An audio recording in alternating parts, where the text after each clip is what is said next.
எதிர்க்கட்சித் தலைவர் நேற்றைய தினம் பொதுவெளியில் ஆபாசமாகவும் அருவருக்கத்தக்க வகையிலும் அந்த மாதிரி பேசியிருப்பது என்பது வன்மையான கண்டனத்துக்குரியது.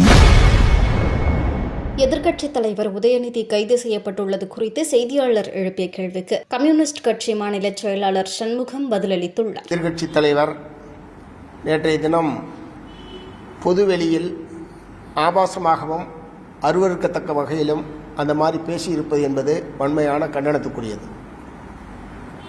பொதுவெளியில் பேசுகிற போது, அதுவும் அரசியல் கட்சி தலைவர்கள் பேசுகிற போது நாகரிகத்துடன் பேச வேண்டும். அரசியல் நாகரிகத்தை கடைபிடிக்க வேண்டும், யாராக இருந்தாலும். ஆகவே இத்தகைய முறையில் யார் பேசினாலும் கண்டிக்கத்தக்கது. அது எதிர்க்கட்சி தலைவர் என்கிற முறையில் அவருக்கு கூடுதல் பொறுப்பு இருக்கிறது. அந்த பொறுப்பை உணர்ந்து அவர் பேசியிருக்க வேண்டும். அது அனைவருமே நாங்கள் கண்டிச்சிருக்கிறோம். அதே மாதிரி இந்த மாதிரி வருகிற போதெல்லாம் பெண்களை இழிவுபடுத்துவது, பெண்களை இழுத்து இழிவாக பேசுவது என்பது நீண்ட காலமாக பலரும் இதை இந்த மாதிரியான முறையில் அதை பயன்படுத்தி கொண்டிருக்கிறார்கள். இதற்கு நிரந்தரமான முற்றுப்புள்ளி என்பது வைக்க வேண்டும்.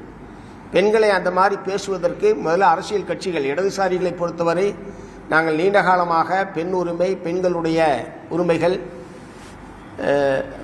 இது போன்ற விஷயங்களில் நாங்கள் நீண்ட காலமாக ரொம்பவும் எச்சரிக்கையோடு இத்தகைய பிரச்சனைகளை நாங்கள் அணுகுகிறோம். ஆனால் பல கட்சிகளில், பொதுக்கூட்டங்களில், பொது இடங்களில் இந்த மாதிரி பேசுவதற்கென்ற தனிப்படையே வைத்திருக்கிறார்கள். இதெல்லாம் அந்தந்த கட்சி தலைவர்கள் முதல்ல அந்த கட்சியில் அந்தந்த கட்சியில் ஒழுங்குபடுத்துறதுக்கு முன் வரணும். நாங்கள் இதில் ரொம்ப எச்சரிக்கையாக எங்களுடைய ஊழியர்களை பயிற்றுவிக்கிற போது இது போன்ற கண்ணோட்டங்களை எல்லாம் அவர்களுக்கு நாங்கள் பயிற்றுவிக்கிற போதே செய்து கொண்டிருக்கிறோம். இடதுசாரி கட்சிகளை சார்ந்தவர்கள் யாரும் அப்படி பேச மாட்டார்கள். பேசினால் நாங்கள் கட்சியிலே வச்சுக்க மாட்டோம்.